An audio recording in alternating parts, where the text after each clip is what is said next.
MBS Noticias informa. María Eugenia Campos, gracias por estar aquí. Gracias por venirnos a visitar. Sí, es un placer. Sortear el tránsito de la Ciudad de México. No, hombre, pues es lo de menos. Viví muchos años aquí, pero sí siento que el tráfico cada vez hoy ha estado particularmente difícil. Hoy ha habido como varios bloqueos en esta H ciudad, pero nos da muchísimo gusto que estés con nosotros. Aquí llegamos corriendo y estamos listos. Muy honrada, Ana Francisca, muchísimas gracias. Encantada de saludar a toda la gente que nos escucha y nos ve.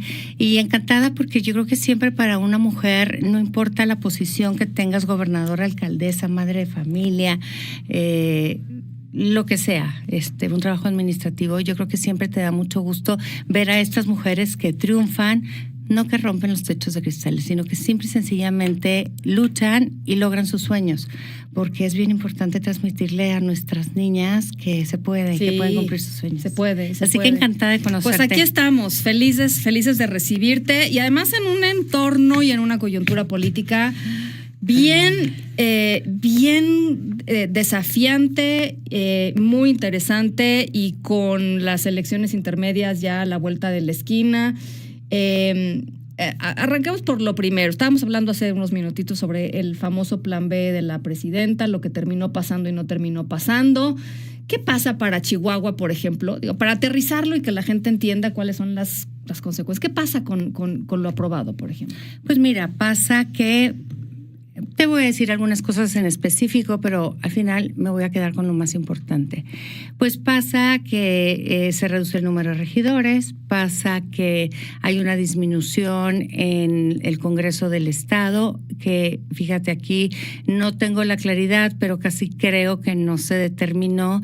En el país este sistema republicano, presidencialista, federalista, define qué número de integrantes debe tener un Congreso del Estado de acuerdo a su número de población. Claro. Entonces, el Congreso del Estado de Chihuahua es un Congreso mediano. El Congreso del Estado de México es un Congreso grande. Entonces, en Chihuahua son 33, en el Estado de México podrán ser más de 50, pero no se tomó en cuenta en la reforma electoral. O sea, fue parejo. Parejo para todos. Entonces, bueno, si estamos buscando recortar, claro, pero aquí viene lo más importante. Estamos buscando que el niño que está allá afuera y que está vendiendo mazapanes pueda tener una educación como tal vez la que tú y yo tuvimos, tal vez con mucho esfuerzo, pero que la tuvimos, que pueda tener y que pueda vivir, crecer y después trabajar en un entorno sano. Muchas cosas, no solamente por ese niño, sino por los niños del país. Uh-huh. Sí, para eso sirven los ahorros y para eso sirve tal vez quitarle algo de las dietas a los diputados o los gastos operativos en los congresos de los estados.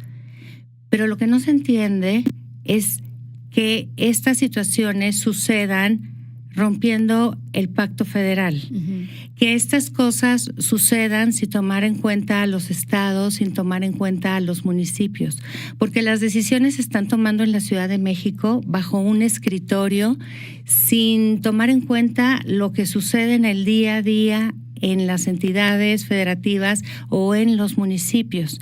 Y sucede ahora con la reforma electoral, Ana Francisca, pero sucede también en la forma de educar a tus hijos, que vienen desde el centro a decirte cómo educar a tus hijos a través de los libros de texto, uh-huh. Que vienen desde el centro a decirte que hay una reforma en la ley de aguas sin tomar en cuenta a tus productores o a tus ganaderos. Te pongo el ejemplo de Chihuahua. Tenemos la frontera cerrada con el gusano barrenador, siendo que Chihuahua tiene el primer lugar en estatus fitosanitario en el país, que vienen también pues a llevarse el agua, que vienen a decir la educación, y ahora vienen a decirnos cómo se hace la política, uh-huh. y el ámbito electoral en el estado de Chihuahua. Por cierto, un estado que ha luchado toda la vida por el federalismo, claro, porque se respeten las decisiones de los chihuahuenses, así como queremos que se respeten las decisiones de los mexicanos. Por eso estamos conformados en 32 estados y una jefatura de gobierno. Y nos ha costado mucho trabajo desde reformas en las constituciones, desde el siglo XIX, cambiando artículos para finalmente lograr este pacto federal y que ahora, de facto, se nos quiten estas facultades, ¿no? Ellos argumentan, ¿no? Eso fue la justificación que dieron para un montón de temas. Ellos argumentan que hicieron foros y que se recabó la opinión de los mexicanos a lo largo y ancho de la República Mexicana. Pues ellos están... Pues yo no sé a través de quién o a través de qué. A ver, fíjate, la primera condicionante de la democracia, Ana Francisca, es el poder contar los votos.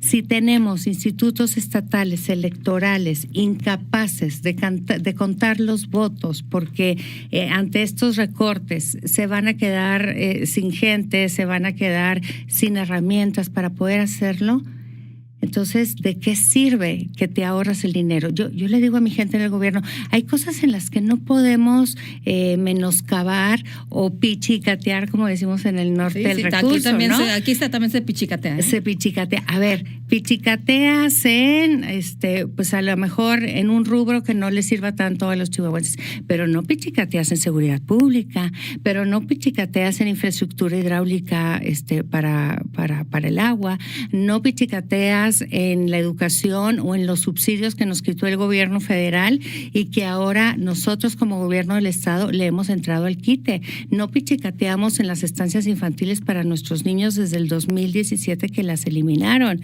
Entonces, bueno, ¿era para qué? Para que la 4T viera en qué no podía pichicatear, en la condición primera de la democracia que es contar los votos. Entonces, sí creo que es una reforma electoral aberrante, sí creo que debemos de los mexicanos de alguna forma levantar la voz y quienes estamos en esta trinchera, porque se nos está yendo para atrás lo que tanto trabajo nos costó construir. Uh-huh. Y que ya sentíamos que era algo que teníamos dado para heredar a nuestros hijos y a nuestros nietos, ¿no? Uh-huh. Y además, bueno, a ver, todo esto sucede otra vez en un entorno en donde, al menos informalmente, arrancaron ya el proceso electoral de las elecciones 2017. Morena ya sacó su figura esta de los... Su método. Su método y su figura de los defensores de la Cuarta Transformación, no sé cómo se llaman por ahí. El PRI también. El PAN hace unos días hizo un anuncio. O sea, la contienda está ya en marcha. Se adelantó, la adelantaron, porque se supone que empezábamos en septiembre. Bueno, pues alguien la adelantó y ya empezó. Ahora, empieza, y tú decías en tu informe hace unos días, 15 días, ¿no? Más o menos. Sí, 15 días. Tu último informe de gobierno. Decías que hay gobernadora, que a lo mejor está por venir para Chihuahua y que además Chihuahua es uno de los estados pues en donde más ha habido polémica en términos de quienes han levantado la mano para estar por ahí. Todos quieren Chihuahua, ¿por qué? No sé, tú dime. Será porque es la frontera más grande del país, ¿no? Sí. ¿Cómo estás viendo eso? Pues mira, yo apelo a las reglas democráticas, a las reglas del juego democráticas, apelo a las instituciones, apelo a que se respeten todavía esas reglas electorales y a que podamos tener un proceso sobre todo en paz, Ana Francisca. Tenemos 250,000 kilómetros de territorio en el estado y la cuarta parte de este territorio se sitúa en la Sierra Tarahumara. Quiere decir una topografía muy difícil para entrar, para llevar urnas, para tener a los representantes de casilla, para tener la trazabilidad de las urnas cuando llegan al municipio de Chihuahua y poderlas contar, tanto las federales como las locales. Entonces, espero, haremos todo lo que esté de parte del Ejecutivo Estatal para que se mantenga esta pues honorabilidad o dignidad del proceso electoral, pero sí, creo que va a ser una lucha descarnizada por parte de quienes ya lo han estado haciendo desde hace un año o más de un año, contando mentiras, Ana Francisca, contando mentiras que no son ciertas. Mira, Chihuahua tiene el primer sistema de salud pública en el país, cae el Seguro Popular, cae el abastecimiento de medicinas. Hoy en día te puedo decir que casi 600,000 chihuahuenses pueden acceder a un programa que se llama MediChihuahua, que esto se eroga con recurso propio de gobierno del estado. Ese MediChihuahua le da la posibilidad al chihuahuense de tener una cita con un doctor, un médico, un especialista, de si ese doctor le dice, oye, necesitas un examen de sangre, se le hace el examen de sangre gratis, y luego necesita una medicina, por supuesto, aquí está tu medicina gratis y hay abasto de medicamento. Obviamente es un sistema perfectible que siempre estamos mejorando, y yo le he pedido a mi gabinete que, bueno, estemos ahí y sigamos perfeccionando este programa. Hoy en día en Chihuahua yo te puedo decir con tanto orgullo que todos los niños o todas las personas que nos han pedido un tratamiento para cáncer pueden acceder a ese tratamiento de cáncer.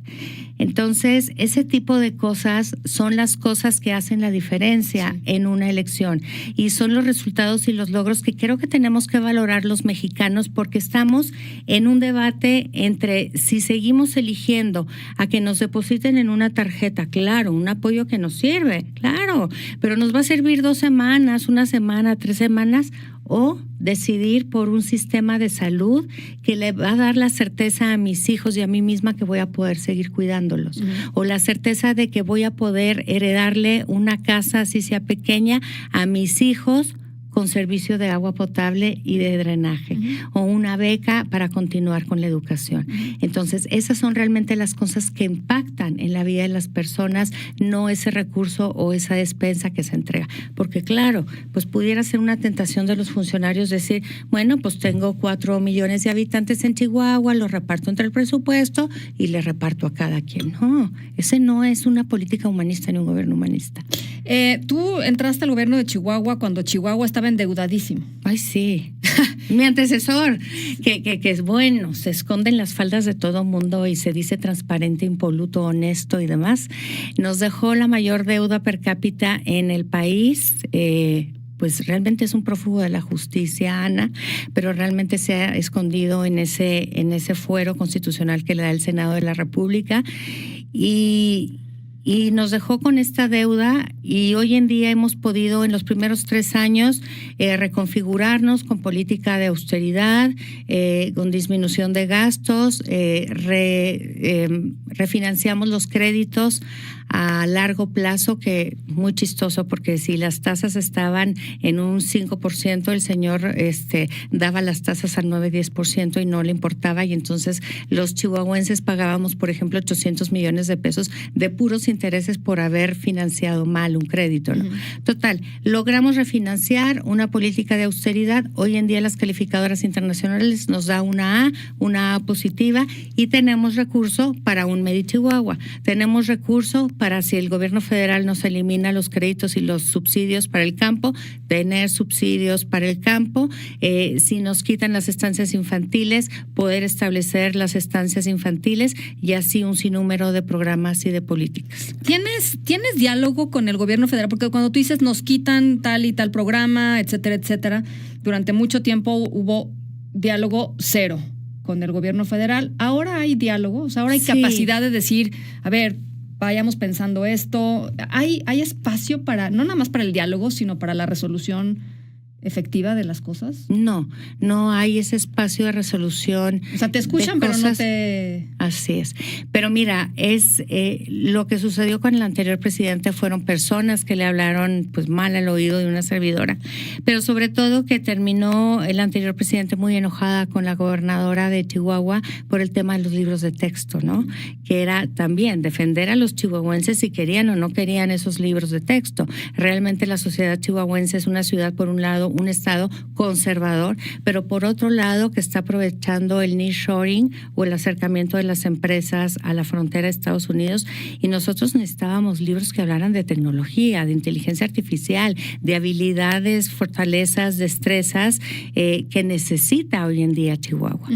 Hoy hay una relación de respeto con la presidenta Sheinbaum, cosa que agradezco, pero yo te pudiera decir que el estado de Chihuahua pues termina cuidándose solo, con el apoyo del sector productivo, con el sector del campo. Es muy fuerte lo que dices, gobernadora, es muy fuerte. ¿Por qué? Pues porque el Estado mexicano, o sea, la federación tendría que cuidar de sus estados federados, ¿no? Bueno, ahí está el pacto federal.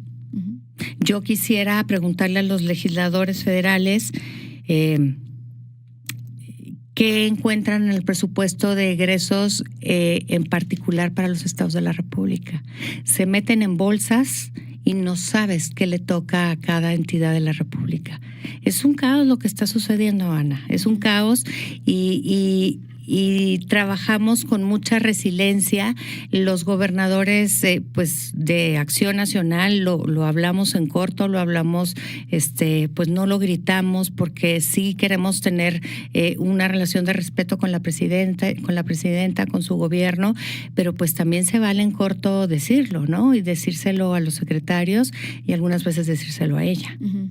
Pero es un sistema de gobierno, es un método de gobernanza pues que no le conviene a los mexicanos. Uh-huh.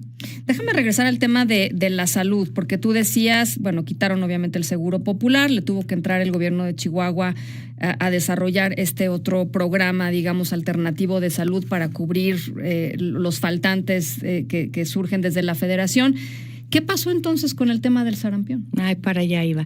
Fíjate que justamente ahí hubo una gran atención por parte del doctor Gersenovich y de parte de su subsecretario.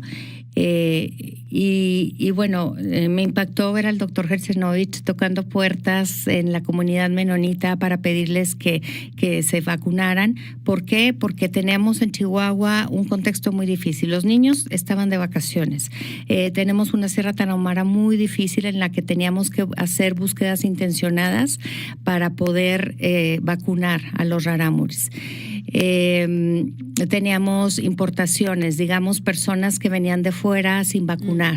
Y bueno, pues esta moda nueva de no vacunarse, ¿no? Entonces era un cóctel de situaciones que nos impedían poder vacunar a la gente. Entonces hice un grupo interinstitucional con todo el gabinete de gobierno del estado, a ver cultura, ¿cuándo tienes una obra de teatro para ir a vacunar? A ver deporte, ¿cuándo tienes? Y bueno, encontrar la forma de... Pero fíjate, ahí hablo justamente del tema del pacto federal. El secretario de Salud se portó muy bien, dijo tantas vacunas, te mando las vacunas. Bueno, a lo mejor no había material de curación. Entonces necesitas que salir tú al quite con el material de curación. No había vacunadores, tienes que contratar entonces a vacunadores. No había jeringas, entonces tienes que salir tú al quite con las jeringas, ¿no? Y esto por un costo de no haber hecho un rezago, pues de no haber vacunado en los últimos 5 años, porque a alguien se le ocurrió que no era necesario vacunar. Uh-huh. Entonces, bueno, ahí viene la tuberculosis, ahí vienen otras enfermedades. Este juego de gobernanza hoy en día para los estados, Ana, yo te digo que es un juego de resiliencia y de sobrevivencia. Y que no puedes echarte para atrás, no puedes quedarte cruzado de brazos y decir la federación no me da jeringas, la federación no me da dinero para estancias, no me da dinero para patrullas, porque se eliminaron los fondos, los fideicomisos, está la gente muriéndose de hambre en el campo por la sequía, por el agua, por el gusano barrenador, no importa, me cruzo de brazos, no, tienes que ver cómo le haces para sacar adelante a tu gente. ¿Lo mismo sucede con gobiernos morenistas o no? Fíjate que sí. Pero yo me sorprendo porque cuando hemos tenido reuniones con gobiernos morenistas y yo digo, híjole, soy la única que va a hablar de las carreteras y de los baches tan horribles y de las muertes que ha habido, porque no se trata las carreteras, los hospitales o las escuelas, que le llamamos un déficit oculto, porque eso no se ve mucho. Me sorprendo que los demás compañeros de Morena también dicen, híjole, yo le iba a pedir a la presidenta también la energía, o le iba a pedir a la presidenta también las carreteras. Entonces, aquí hay un mito que dicen, es que si te llevas bien con la presidenta, te va a ir mejor. Uh-huh. No es cierto. La presidenta del gobierno federal tiene pues ya un método, ya tiene un camino de política pública y ese es el mismo para todos. ¿En dónde está la lana entonces?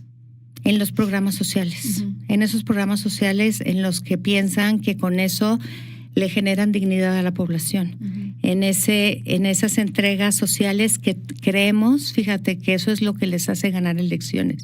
Y yo te digo que no, porque yo soy muy de territorio y la gente me dice en la calle, sí, qué bueno que me sigan dando el dinero, pero ¿sabe qué? necesito la medicina y sigo necesitando ir al doctor y necesito pagar la beca de mi hijo o la inscripción de mi hijo, ¿no? Y es que además el tema es que si no crece el tamaño del pastel, si no crece la economía mexicana como tiene que crecer, pues los programas sociales terminan por apachurrar justamente otras cosas que también son una necesidad de la gente. Los insumos médicos, las escuelas dignas, etcétera, etcétera, etcétera. O sea, ese es el gran problema. Mientras no haya un crecimiento, pues si siguen creciendo los programas, y coincido, qué bueno que existan esos programas sociales, pero es insostenible. Y es insostenible.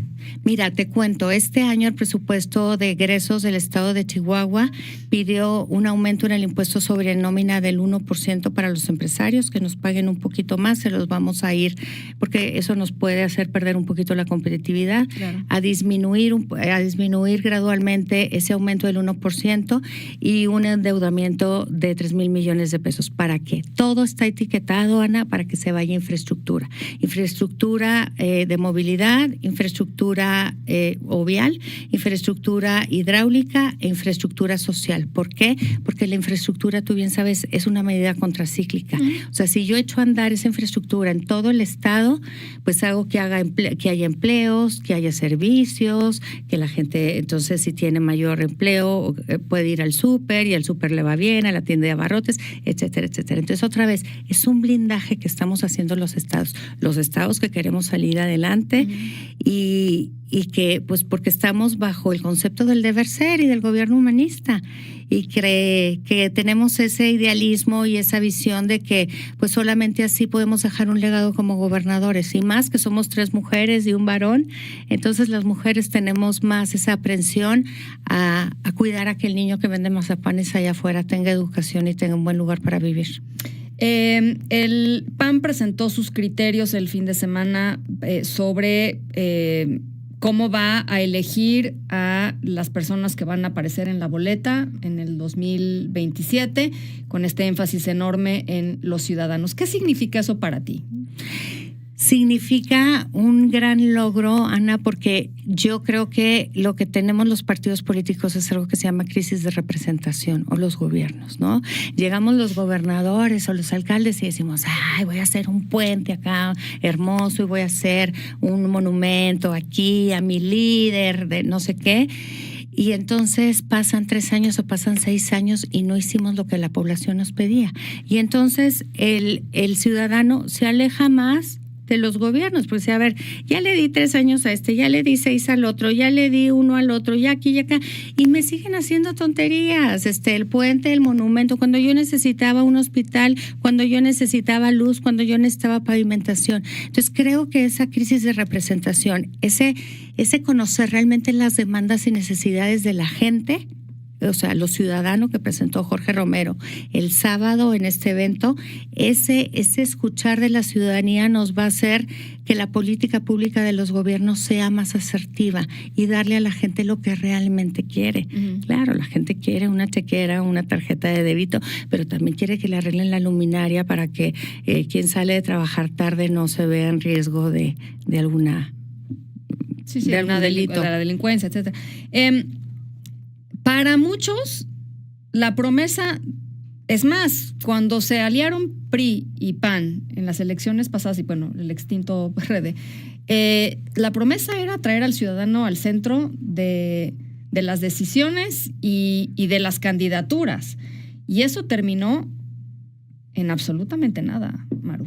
Estoy de acuerdo. Nada. Estoy de acuerdo. Para mucha gente esa promesa es una promesa total y absolutamente vacía. ¿Cómo le das sentido a algo así? ¿Cómo lo llenas de carnita? Yo creo que depende también de los partidos en los estados, el que todos lo creamos en los estados. Y mira, yo creo que estamos sobrediagnosticados en el PAN. Todos sabemos esto desde el 2000 que empezamos a gobernar, pero realmente nunca lo hemos hecho posible, nunca lo hemos ejecutado, implementado. Y yo creo que el partido del PAN le debe una gran disculpa a los ciudadanos en todo el país, porque se nos dio la confianza, porque ganamos con muchas expectativas, y te lo digo también en otros estados, y les hemos quedado mal por muchas razones. Entonces creo que ya no hay margen de maniobra, Ana. O esta elección, cubrimos esas demandas y necesidades, nos acercamos al ciudadano realmente, ya no como narrativa o demagogia, sino lo hacemos realmente, o se acaba nuestro partido. ¿Con el PRI ni a la esquina otra vez? Pues podemos irnos a echar un helado, a ver no sé. A ver si nos lo no pichan. Lo sé. Oye, ¿nos pichará el PRI un helado? ¿Qué nos pichará? Seguro, ¿Un cafecito? Alito, seguro, sí te lo picha. O sea, eso no me cabe ni la menor duda. Oye, pues bueno, yo creo que el PRI ha estado muy desgastado tantos años, y fíjate que en las encuestas, yo no sé si esto se ha dicho públicamente, en las encuestas que hizo el CEN, que hemos hecho nosotros mismos en los estados, hay un desgaste muy grande de 7, 8 puntos por lo menos por ir en alianza con el PRI. Sí, claro. Entonces, bueno, hay que revisar muy bien. El PRI, pues sí, es una organización, pues sí, es una institución que ha caminado más de 80 años, pero yo creo que pues hay gente buena en el PRI. Hay líderes que tienen una buena intención, tienen causas, son luchadores y bueno, creo que podríamos contar con ellos.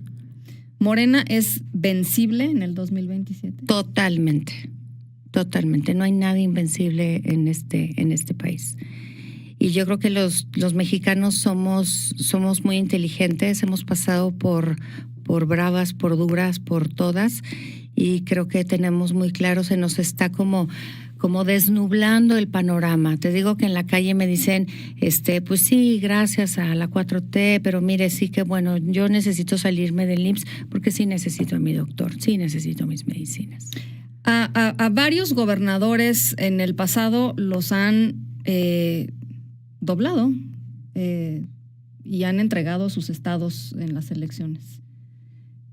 No me consta. No me consta, pero yo creo que es renunciar a una carrera ya, pues a un deber ser, ¿no? Yo crecí en una generación muy idealista en los años 80. Mi papá tuvo que salir de la casa por una devaluación de noviembre del 87, y ahí me quedó claro lo que era las decisiones de los gobiernos, cómo impactaban, para bien o para mal. Dice mi mamá, yo no me acuerdo, pero dice que yo le jalaba la falda cuando era niña y le decía, mamá, ¿vamos a poder seguir yendo a la escuela? Porque veía los precios y veía el caos y veía la confusión. Entonces, dices, esto le sucedió a una familia, una niña de clase media, que no le sucederá a los demás.